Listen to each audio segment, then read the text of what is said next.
이번 코로나19 위기를 지혜롭게 대처한 우리나라의 숨은 인재들이 많이 있습니다.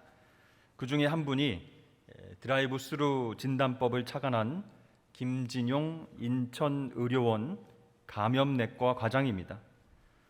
이 대구의 코로나 확산이 심각했던 작년 2월 20일 밤에 대한감염학회 정책 태스크포스 단톡방에 급한 메시지가 떴습니다. 사태가 심각합니다. 빨리 대규모 진단 방안을 만들어야 됩니다. 이 메시지를 보자마자 김진용 과장은 밖에서 해야 된다. 감염을 막으려면 밖에서 해야 해. 이렇게 속으로 외치면서 밤 늦은 시각 책상 앞에 다시 앉았습니다. 그리고 약 4시간 반 만에 자동차 안에서 검사를 받는 아이디어로 개념도를 만들었고, 이틀 뒤에는 경북대 병원에 드라이브 스루 진료소가 개설이 되었습니다. 맥도날드나 스타벅스에서 하던 드라이브 스루 판매 개념을 코로나 진단에 도입한 이 기발한 발상이 실행되면서 CNN을 비롯한 전 세계 언론들이 이 시스템을 격찬했습니다. 이런 놀라운 시스템을 생각해낸 김진용 과장은 사실 학연 지연이 깊은 의료계에서 비주류였습니다. 학회 세미나가 끝나면 학교별로 의사 선후배가 교제하러 나갑니다. 그때면 혼자 다녀야만 했습니다. 그러나 주눅들지 않고 다른 사람들과는 다르게 생각하는 법을 길렀다고 합니다. 2013년 공중보건위기대응사업단을 하면서 그는 수학과 예방의학과 통계학, 언론 등 다양한 분야에 있는 분들과 협업하면서 많은 것을 배우게 되었습니다. 그러면서 열린 마음으로 타 분야 전문가와 교류하는 것의 중요성을 깨달았습니다. 또 개인적으로는 새로운 기기와 서비스에 호기심이 많았고요. 컴퓨터를 스스로 해체하고 조립하는 것이 취미였다고 합니다. 2014년에 국내 첫 에볼라 의심 환자를 검진할 때에 감염 위험 때문에 의료진들이 병실로 들어가기가 힘들었습니다. 그때 병실마다 아이패드를 배치하고 구글 드라이브로 연동해서 병실 밖의 의료진들이 실시간으로 환자 상태를 체크할 수 있도록 그렇게 만들었습니다. 자, 이렇게 위기 상황 속에서 준비된 사람만이 바로 그 위기를 돌파할 수 있는 능력을 발휘하게 된다는 사실입니다. 성경에도 보면 무서운 재앙과 전쟁의 폭풍이 밀려올 때에 하나님께서 예비하신 영웅들이 그 위기를 극복하는 도구로 쓰임받는 경우를 우리가 종종 보게 됩니다. 특별히 살아계신 하나님을 만난 사람, 또 하나님께서 자신을 불렀다는 그 소명의식이 분명한 사람, 그 사람은 어떠한 어려움도 이겨낼 수 있는 능력을 갖게 되는 것이죠. 그렇게 하나님께 쓰임받는 사람은요, 폭풍과 같은 시련 속에서도 절망하거나 쉽게 무너지지 않습니다. 오히려 그 폭풍을 뚫고 리더십을 발휘해서 놀라운 하나님의 구원 역사를 경험하게 되는 것이죠. 오늘 본문에 나오는 바울이 그런 인물이었습니다. 사도행전 27장 말씀을 보면요, 바울은 로마 황제 앞에서 재판받을 것을 요구하며 호송부대와 함께 로마로 떠나는 배에 오르게 됩니다. 그 배에는 여러 죄수들도 있고 장사하는 사람들, 군인들, 또 수많은 짐들을 함께 실어 나르는 그런 운항선이었습니다. 그 배가 출발했습니다. 여러분, 최고의 엘리트 교육을 받은 이 바울이 흉악범들과 함께 쇠사슬에 묶여서 배에 오른 것입니다. 이처럼 하나님의 부르심을 받고 하나님의 종으로 쓰임 받는다는 것은 결코 쉬운 일이 아닙니다. 때때로 원치 않는 사람들을 만나야 되고, 때때로 힘든 상황을 만나서 억울하고 정말 고통스러운 일을 당할 수 있기 때문이죠.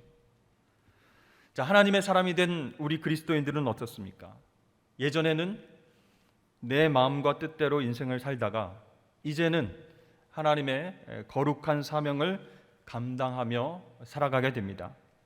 그런데 하나님의 진리를 알지 못할 때, 또 하나님을 인격적으로 만나지 못했을 때, 그때보다 더 큰 위협과 문제들과 고난이 찾아올 때가 있다는 거예요. 그러면 우리는 신앙의 회의감을 느끼게 됩니다. 내가 예수 믿고 복 받을 줄 알았는데 왜 이렇게 고난이 많은가, 왜 이렇게 힘든 일이 많은가 하고요. 그러나 여러분, 하나님의 손에 우리를 맡기고 믿음으로 나아갈 때 우리는 우리에게 고난을 허락하신 하나님의 뜻을 발견하고 그 고난 속에서 하나님의 큰 은혜와 축복을 경험하게 될 줄로 믿습니다. 자, 바울이 탄 배가 유라굴로라고 하는 광풍을 만났습니다. 이리저리 막 요동치게 되었어요. 숙달된 선원들이 자신의 경험과 모든 힘을 동원해서 그 폭풍을 헤쳐나가려고 애써봤지만 별 효과가 없었습니다. 여러분, 이러한 광풍 속에서 사람들이 할 수 있는 일은 거의 없습니다.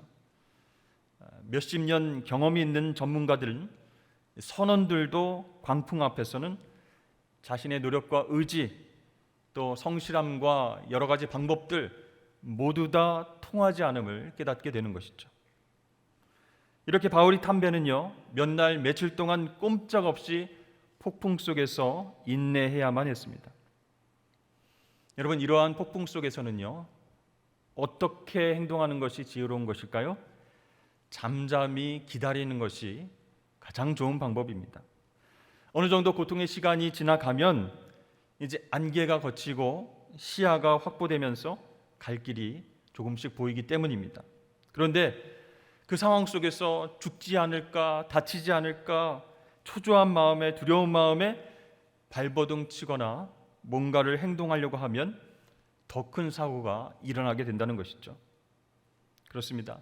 우리의 힘으로 감당할 수 없는 파도와 광풍이 몰아칠 때에 우리는 잠잠히 하나님의 음성에 집중하고 기다려야 한다는 것입니다.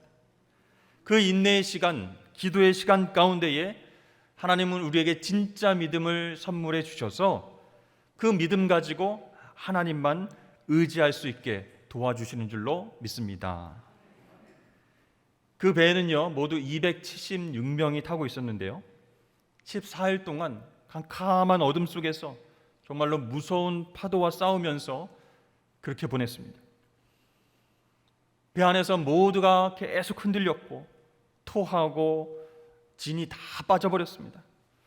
그러한 절망의 상황 속에서 바울이 일어나서 이렇게 말합니다. 내가 너희를 권하노니 이제는 안심하라.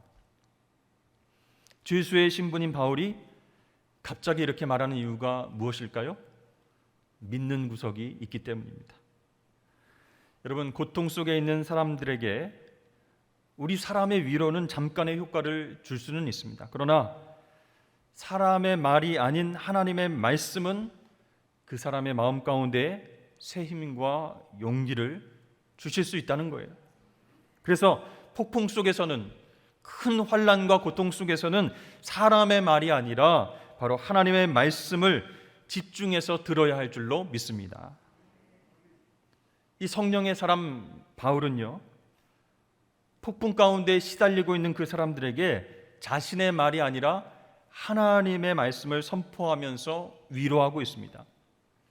내가 섬기는 하나님의 사자가 어젯밤에 내 곁에 서서 말하되, 바울아 두려워하지 말라. 내가 가이사 앞에 서야 하겠고 또 하나님께서 너와 함께 항해하는 자를 다 내게 주셨다 하였으니 그러므로 여러분이여 안심하라. 나는 내게 말씀하신 그대로 되리라고 하나님을 믿노라. 여러분, 그 무서운 폭풍 가운데에서도 바울이 담대할 수 있었던 이유는 바로 하나님의 사자가 전달한 말씀을 들었기 때문입니다. 두려워 말라. 내가 가이사 앞에 서야 하겠고, 무슨 말씀입니까? 사명이 있는 한 죽지 않는다, 그런 뜻입니다. 그렇습니다. 하나님께서 사명을 주신 우리는 그 사명을 완수하기 전에는 아버지 집 천국에 올라갈 수 없습니다. 아무리 고통이 크더라도 아직은 아니다라고 하나님께서 막으십니다. 그러므로 여러분, 영양제를 종류별로 하루에 20-30개씩 안 먹어도 죽지 않습니다. 걱정하지 마십시오. 머리가 요즘 많이 빠진다, 허리가 너무 아프다, 괜찮습니다. 안 죽습니다. 하나님의 사람은 병들어도 사업이 망해도 결코 죽지 않는 줄로 믿으시길 바랍니다. 하나님 주신 그 사명을 끝까지 감당할 때까지 하나님께서 우리를 돌봐주시기 때문입니다. 그렇습니다. 하나님 말씀 들은 사람은요, 이 어둠과 폭풍 속에서도 흔들리지 않고 담대해지게 되는 거예요. 그리고 남에게도 용기를 줄 수가 있습니다. 바울은 어떤 말씀 들었습니까? 로마의 가이사 앞에 네가 가서 할 일이 있다라고 하는 그 말씀을 들었어요.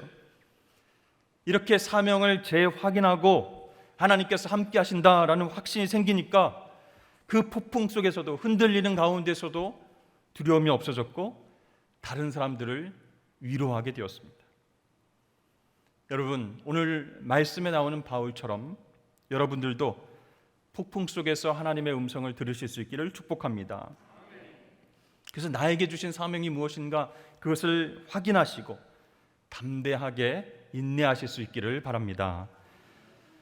하나님께서 바울에게 약속하신 대로 배에 탄 276명 모두 살아났습니다. 배는 다 난파되었지만 구원받은 거예요. 생명을 얻은 거예요. 폭풍이 심하게 배를 흔들었을 때 배 위에 식량과 짐들과 개인적으로 소중하게 여겼던 모든 것들을 바다에 던져야만 했습니다. 모든 것을 잃어버린 줄로 생각했습니다. 그런데 여러분, 세상에는요, 돈으로 살 수 없는 소중한 것들이 많이 있습니다. 가족의 사랑이라든지 건강, 또 영원한 생명, 좋은 교회, 동역자들, 이런 것들을 어떻게 돈으로 우리가 살 수 있겠습니까? 때때로 우리는 돈을 잃어버리고 인생의 진짜 중요한 것을 얻는 경우가 있다는 것이죠.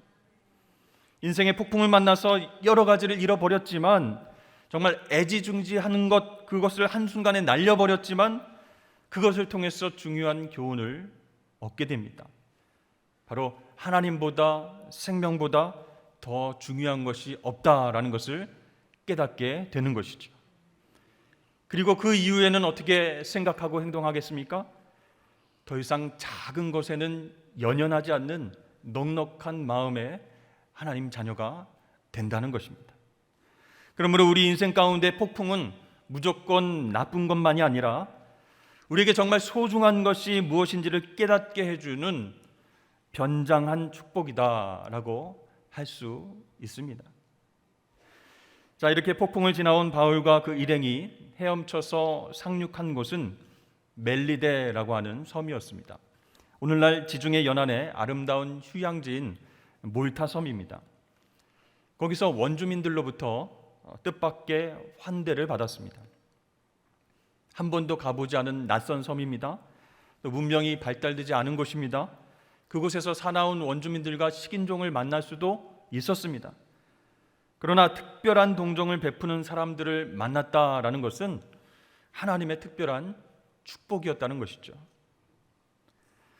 자, 우리도 살아가면서 낯선 사람, 새로운 사람들을 만나면서 살아갑니다. 그런데 주위의 어르신들이나 인생의 경험자들은 우리에게 이렇게 조언을 하죠. 사람을 절대 믿어서는 안 된다, 이렇게 이야기를 종종 하십니다. 그리고 경계하라라고 말씀들을 하십니다. 왜 그렇게 이야기하실까요? 인생을 살아오면서 다 사람에게 당해본 상처가 있기 때문에 그렇게 이야기를 하시는 것입니다. 그러나 우리가 사람을 안 만나고 살아갈 수 있을까요? 없다는 것이죠. 사람이 상처를 주기도 하지만 그럼에도 불구하고 하나님께서 우리에게 주시는 가장 큰 축복 또한 그 사람을 통해서 흘러 들어온다는 것입니다. 그래서 우리는 이렇게 생각해야 됩니다. 사람을 전적으로 믿지는 않지만 사람을 통해서 역사하시는 하나님을 믿는다. 그래서 우리는 항상 사람을 만나고 교제할 때에 하나님 앞에 기도해야 됩니다. 하나님, 하나님의 은혜로 오늘 만나는 사람들을 통해서 하나님의 복이 전달되게 해주십시오. 우리에게 만남의 복을 주셔서 우리 자녀들이 하나님의 특별한 사랑을 경험하며 나아갈 수 있도록 도와주옵소서. 이렇게 기도하면서 우리 사람들과 교제할 때에 사람을 통해서 역사하시는 하나님을 우리가 선명하게 볼 수 있게 될 줄로 믿습니다. 자, 바다에서 흠뻑 젖어서 간신히 살아나온 바울 일행은요, 추위를 피하기 위해서 모닥불을 피웠습니다. 그런데 바울이 이 나무를 모아서 그것을 불에 넣을 때에 맹독을 가진 뱀에게 바울이 물리게 되었습니다. 산 넘어 산이죠.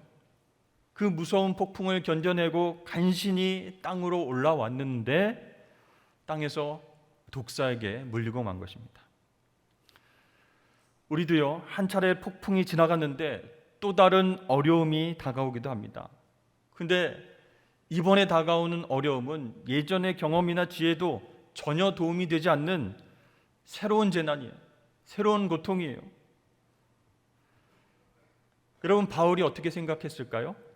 왜 하나님께서는 하나님이 사랑하시는 종 바울에게 나에게 이런 시련을 주실 수 있을까? 하나님의 마음을 이해하기가 어려웠겠죠.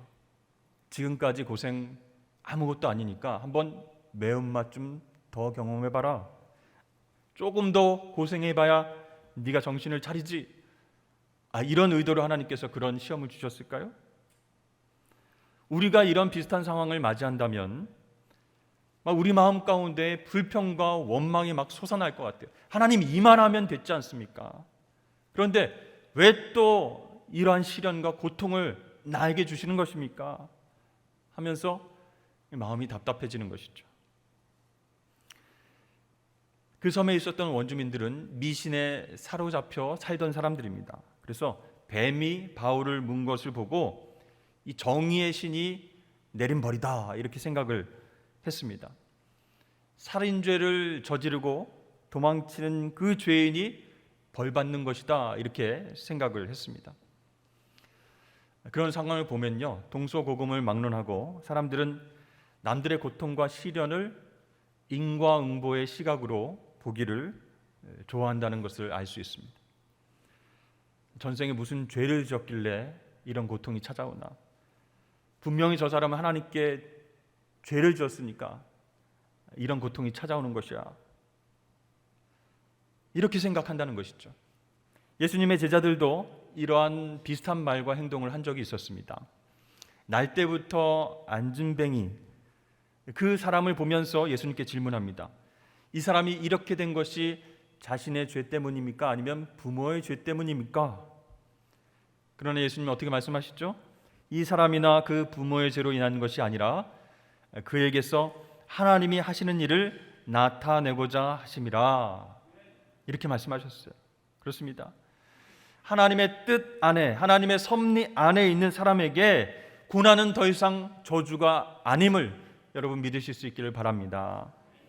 그래서 여러분들이 당하는 현재의 고난은 여러분의 죄 때문도 아니고 부모의 죄 때문도 아닙니다. 바로 여러분을 통해서 하나님께서 영광을 드러내시기 위함인 줄로 믿으시기를 바랍니다. 우리가 하나님의 뜻과 하나님의 섭리 안에 있으면 고난이 심판이 아니라는 거예요. 그것이 더 유익이 되어서 하나님의 영광을 드러내는 도구로 사용하신다는 것입니다. 이 맹독성 뱀에게 물렸는데 바울은 아무렇지도 않고 그를 돌아다닙니다. 하나님께서 다니엘을 사자굴에서 구원해 주신 것처럼 그렇게 보호해 주셨습니다. 여러분, 하나님의 사람도 때때로 고난을 당하게 되죠. 그러나 그 고난 속에서 하나님의 보호하심과 치유하심을 경험한다는 것이 다른 것이죠. 하나님께서 함께 하신다면 바로 최악의 상황이 축복의 상황으로 변하게 되는 것입니다. 그것이 단지 시간이 걸리고 참으로 인내하기 어려운 상황일지라도 우리는 믿음을 갖고 하나님 앞에 기도하며 나아가야 됩니다. 절망하지 말고 선하신 하나님 신뢰함으로 기다려야 됩니다. 그 기다림의 시간, 기도의 시간 가운데 하나님은 보호하심과 치유하심을 통해서 하나님만 전적으로 의지하게 하신다는 거예요. 그래서 세상의 어떠한 공격과 어떠한 폭풍에도 다시 일어설 수 있는 새 힘을 주신다는 사실입니다. 자, 이제 뱀에 물렸는데도 멀쩡하게 돌아다니는 그 바울을 바라보고 그 섬의 원주민들은 뭐라고 얘기하죠? 신이다. 바울을 바라보면서 신이다 이렇게 외치면서 그 앞에 엎드렸습니다. 그 전까지는 살인자이기 때문에 뱀에게 물렸다, 죄값을 치르는 중이다, 그렇게 말했던 그들이 바울을 신으로 여기고 절하고 있습니다. 그렇습니다. 바울에게 일어난 그 기적을 통해서 섬 사람들은 하나님의 영광을 보았습니다. 그리고 결과적으로 이 기적은 바울이 섬 사람들에게 복음을 전하는 계기가 되었던 것입니다. 그리고 그 배에 함께 탔던 276명에게도 하나님의 보호하심과 능력을 직접 체험할 수 있도록 하셨고, 바울이 증거하는 복음에 귀를 기울일 수 있도록 그렇게 하나님이 역사하신 것입니다.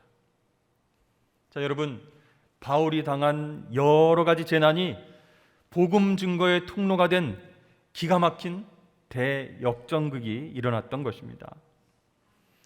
사랑하는 성도 여러분, 여러분들의 고통과 시련을 이겨내는 그 과정이 이웃들과 주변 사람들에게 하나님의 영광을 전하는 계기가 되길 축복합니다.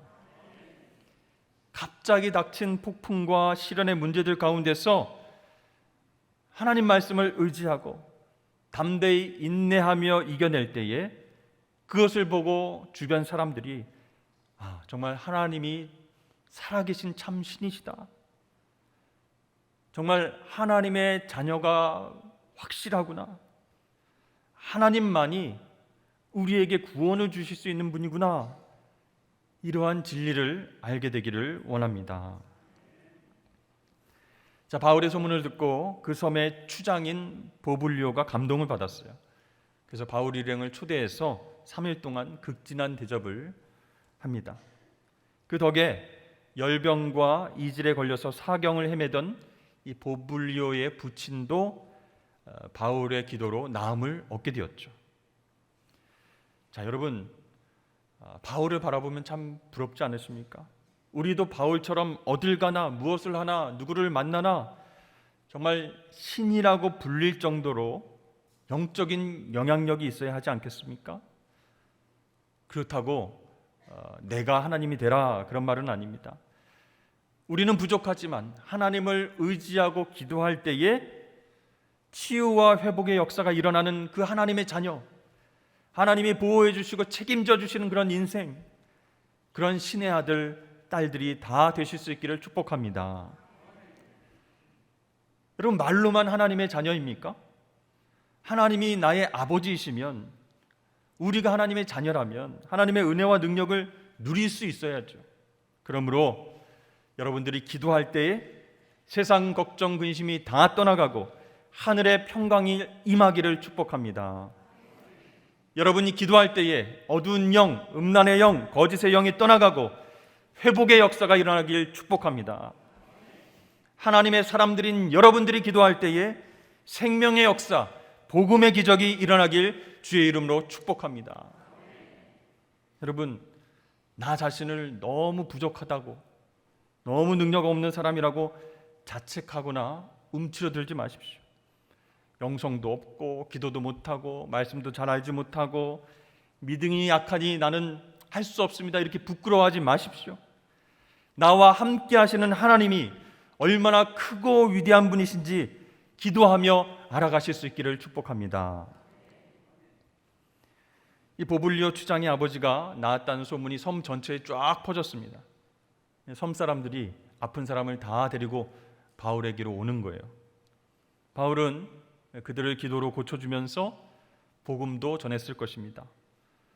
자, 폭풍과 뱀에 물린 그 고통, 시련을 통해서 하나님이 더 큰 일을 계획하고 계셨던 것입니다.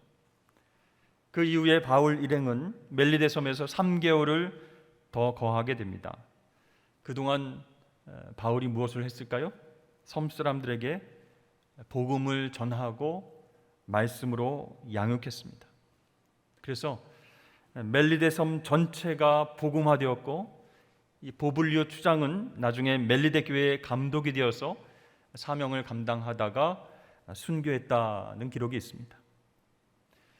여러분, 바울이라고 하는 한 사람을 통해서 섬 전체가 복음의 땅, 거룩한 하나님의 나라가 되었습니다. 그렇습니다. 우리 인생에 우연은 없습니다. 하나님의 섭리가 있을 뿐입니다. 모든 만남은 축복을 전하게 하시는 하나님의 섭리가 있다는 거예요. 그래서 여러분들이 다니는 직장이 하나님께서 파송하신 선교지라는 거예요. 거기에 구원할 영혼이 있어서 하나님께서 나를 그곳에 보내신 것이다 라고 생각해야 합니다.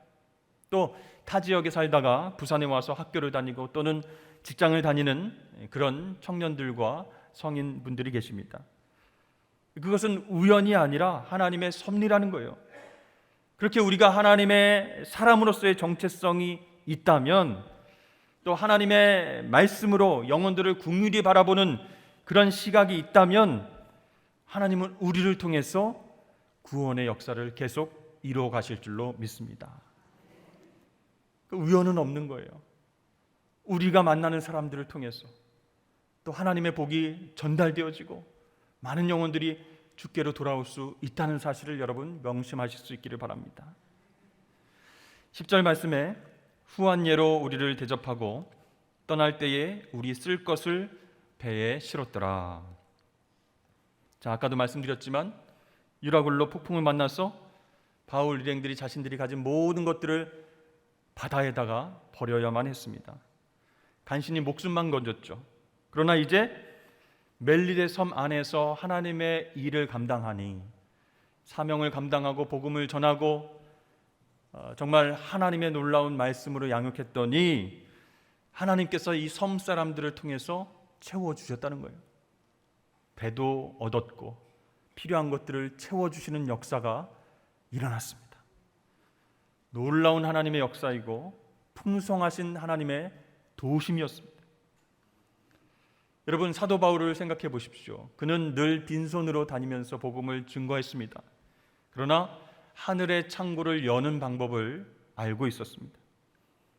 힘들고 고통스럽고 어려운 상황이지만 하나님의 일, 사명을 감당할 때에 그는 굶거나 돈이 없어서 하나님의 일을 못한 적이 없었습니다.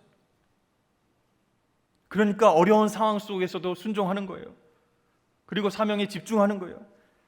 그때마다 하나님께서 계속 채워주시고 좋은 만남을 주시고 연결시켜 주시고 복받게 하시고 복이 흘러나가게 하시고, 그렇게 바울을 통해서 역사를 하신 것입니다. 사랑하는 여러분, 코로나라는 폭풍이 지나가면 또 다른 어려움이 우리에게 다가올 수 있습니다. 그러나 하나님의 사명을 감당하기 전에는 우리는 죽지 않습니다.